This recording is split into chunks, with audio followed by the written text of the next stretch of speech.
नमस्कार। Force is supreme law partner के इस नए कानूनी एपिसोड में आज एक भारतीयों से संबंधित अंतर्राष्ट्रीय कानून, अंतर्राष्ट्रीय विषय लेकर मैं एडवोकेट डॉक्टर अजय कुमार पांडे आपके बीच उपस्थित हूँ। जनाब, कतार में नाविकों के साथ जो हो रहा है उससे आप भली भांति वाकिफ हैं। भारत से बाहर जाकर रोजगार के लिए, शिक्षा के लिए या परमानेंट तौर पर दूसरे देशों की नागरिकता लेने के लिए या परमानेंट रेसिडेंसी लेने के लिए होड़ लगी है। विदेश का अपना आकर्षण है। भारतीय अपनी प्रतिभा का लोहा पूरे विश्व में मना चुके हैं, इसलिए हमारे मुल्क से बाहर जाने का यह सिलसिला लगातार जारी है। सपनों की यह हसीन दुनिया कब किसी भारतीयों के लिए कतार जैसी कतार अवस्था बन जाती है, इसकी शायद आपको जानकारी या परिकल्पना भी ना हो।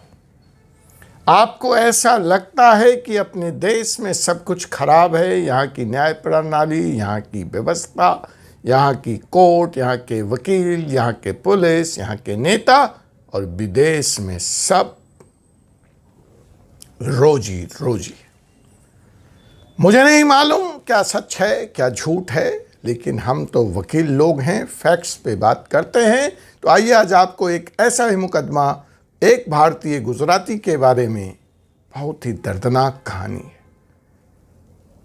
लेकर आया हूं जर्मनी से। इस मुकदमे में बने रहने के लिए आप इस चैनल को सब्सक्राइब करें, कमेंट करें, नोटिफिकेशन बटन को दबा लें। आपको यह जानकर बहुत दुख होगा, बहुत तकलीफ होगी, बहुत आश्चर्य होगा कि एक 6 माह की दूध पीती बच्ची अपने माँ बाप से जर्मन कानून के तहत सदा के लिए फिलहाल जबरदस्ती अलग कर दी गई। माँ बाप का अपराध जानकर आपके रोंगटे खड़े हो जाएंगे, आप चौंक जाएंगे, आप यकीन नहीं कर पाएंगे। जी हाँ, इस छोटी बच्ची का नाम है आर्या, जो न जाने जर्मनी के किस संस्था के कब्जे में है, किस एनजीओ के कब्जे में है, कहाँ पल रही है, कहाँ बढ़ रही है, कुछ पता नहीं उसके माँ बाप को। और जो आरोप लगा और जो केस का डिटेल है, जो विवरण है, वह यह है कि इस छोटी सी बच्ची के साथ इसकी मां ने ही सेक्सुअल असॉल्ट किया।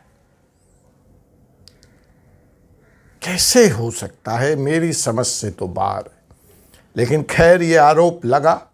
वाकया कुछ ऐसा है कि इस बच्ची को कुछ रैसेज हुए, उसके इलाज के सिलसिले में इसके माँ बाप इसको लेकर एक स्थानीय हॉस्पिटल में गए और वहाँ पे यह विवाद बढ़ा और जर्मनी के कानून के तहत एनजीओ वाले आए और इस बच्ची को अपने माँ बाप से अलग कर दिए। यही आर्या केस है। यहाँ पे मैं आपको कानून की जानकारी दे दूँ। जो भारतीय विदेश को सपना समझते हैं, हसीन समझते हैं, जाते हैं, मैं आपको सावधान करना चाहता हूँ। आर्या का केस, जर्मनी का केस कोई इकलौता नहीं है, एक लंबी फहरिस्त है जहां भारतीयों को उनके छोटे छोटे दूध मुँहे बच्चे 2 साल, 2 महीने, 6 महीने, 8 महीने, 1 साल से नीचे उम्र के बच्चों को उनके माँ बाप से इस बिना पर अलग कर दिया जाता है कि आपको अपना बच्चा पालना नहीं आता है। कई केसों में तो यह मुक्ति सिर्फ बच्चे को अलग करके मिल जाती है, कई केसों में माँ बाप को जेल भी जाना पड़ता है और लंबी कानूनी लड़ाई लड़नी पड़ती है। उन्हीं केसों की सिलसिले में ये ताज़ा मामला आड़िया केस का है, जहां इस बच्ची को उसकी मां धारा शाह से अलग कर दिया था। हमारे एक एपिसोड में धारा शाह स्वयं आई थीं। आपको वह लिंक, उस एपिसोड का लिंक मैं डिस्क्रिप्शन में दे रहा हूं। लंबा एपिसोड है, समय हो तो जरूर देखें, जहां वो अपनी आप बीती खुद अपने मुंह से सुना रहे। तो जनाब, इस केस में भी यही हुआ है। सबसे मजाक या दर्दनाक बात जो है कि इस केस में सजा सुनाने से पहले न तो एक्यूज्ड को फेयर ट्रायल का अवसर दिया गया, न किसी एक्सपर्ट ओपिनियन को मान्यता दी गई। कोर्ट के द्वारा जो साइकोलॉजिस्ट अपॉइंट हुए थे, उनके रिपोर्ट की भी पूरी तरह से अवहेलना की गई और इस बच्ची को फोस्टर केयर सेंटर में रख दिया गया। ऐसा कानून यूनाइटेड स्टेट्स में भी है, दूसरे यूरोपियन कंट्री में भी है, और धारा शाह और आर्या की यह कहानी यूएस में भी दोहराई जा चुकी है। मैंने बार बार आपको कहा कि एक लंबी फहरिस्त है। यूएस में ऐसा ही वाकया 2012 में अनुरूप एंड सागरिका भट्टाचार्य के साथ हुआ था। एक लंबी कानूनी लड़ाई के बाद अरूप और सागरिका अपने बच्चे को लेकर भारत आने में सफल रहे, लेकिन सवाल है कि क्या धारा भी अपनी बच्ची आड़िया को लेकर भारत लौट सकेगी। यूनाइटेड किंगडम में भी ऐसा कानून है और ऐसे वाक्य वहाँ से बहुत बड़ी संख्या में सामने आए हैं। नॉर्थ अमेरिका में ऐसा कानून है, नॉर्वे में है, ऑस्ट्रेलिया में है और न्यूजीलैंड में। मैं इन देशों का नाम इसलिए ले रहा हूँ, विदेश जाने वाले, हसीन सपना देखने वाले, वहाँ के सब चीज़ को रोजी रोजी देखने वाले, खास करके अगर आप न्यूली मैरिड कपल हैं और आपको अंग्रेज़ी नहीं आती है और आपकी बच्ची बयान देने की स्थिति में नहीं है, अर्थात वह 2 महीने, 4 महीने, 5 महीने, 6 महीने की है, तो सावधान। यह वाक्य आपके साथ भी दोहराया जा सकता है। मैं जर्मनी के इस कानून पर सवाल उठाने वाला या भारत सरकार कोई नहीं होती। वहाँ की कानूनी प्रक्रिया है, उस कानूनी प्रक्रिया को अगर आप रहते हैं, वहाँ जाते हैं, तो आपको मानना ही पड़ेगा।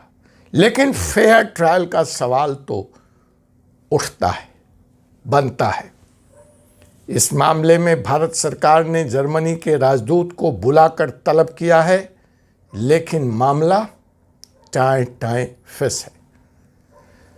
भारत के जो एम्बेसडर्स हैं, जो भारत की एम्बेसी है जर्मनी में, इस केस में उसको भी हस्तक्षेप करने की, काउंसलर एक्सेस की, जो अंतर्राष्ट्रीय कानून के तहत किसी भी देश के नागरिक का अधिकार है, इजाज़त नहीं दी गई। इसका भी जवाब हम जर्मनी की सरकार से जानना चाहेंगे। इस मसले पर एक बड़ी फिल्म रानी चटर्जी अभिनीत बन चुकी है, जिसमें बड़ी शिद्दत से इस सवाल को उठाया गया है। आपने वह फिल्म अवश्य देखी होगी, नहीं देखी तो ज़रूर देखें। आपको विदेश की सच्चाई का, विदेश के रंगीन सपनों का हकीकत पता लगेगा।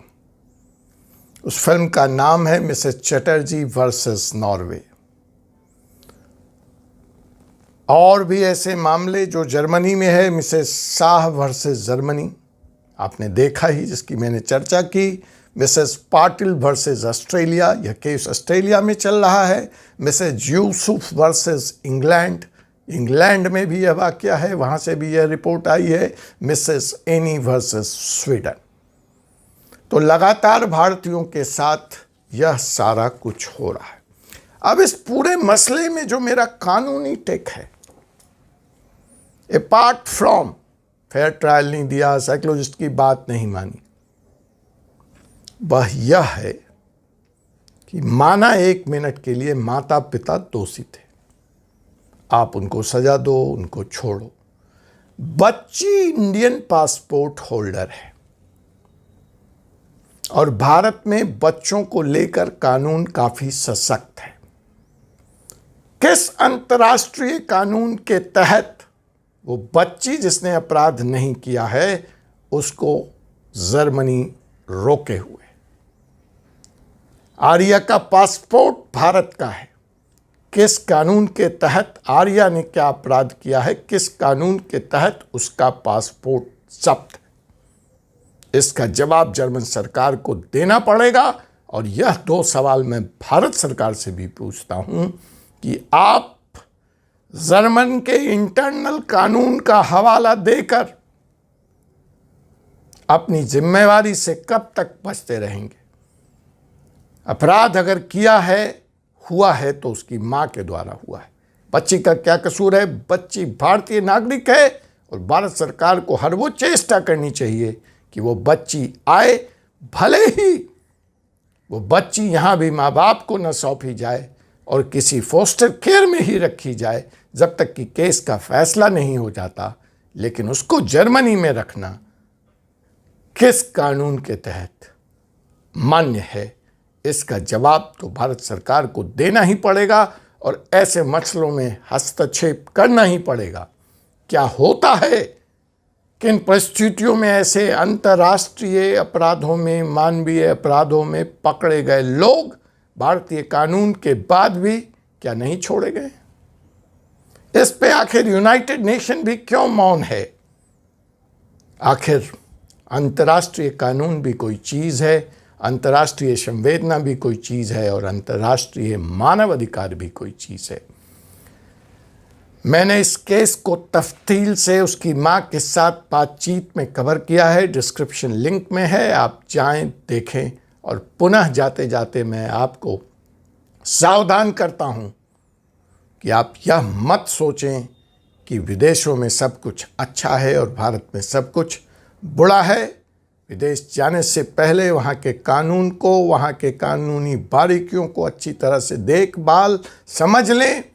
और किसी भी कीमत पर, मैं जब विदेश गया था पहली बार तो मेरे बॉस ने, जो कि वहाँ के स्थानीय निवासी थे, उन्होंने बुला के एक ही बात कही थी कि Ajay, make sure you are not caught on the wrong side of the law in this country. Rest all is okay.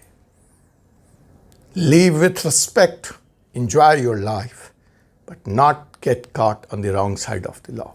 तो जब आप विदेश में हैं तो आपकी ये जिम्मेवारी बन जाती है। उसका कानून अच्छा है, बुरा है, सहमत हैं, ये बहस अलग है। आप जब वहाँ हैं, वहाँ के एयरपोर्ट पे लैंड कर गए तो आपको वहाँ के कानून का सम्मान करना चाहिए, विशेष सावधानी लेनी चाहिए।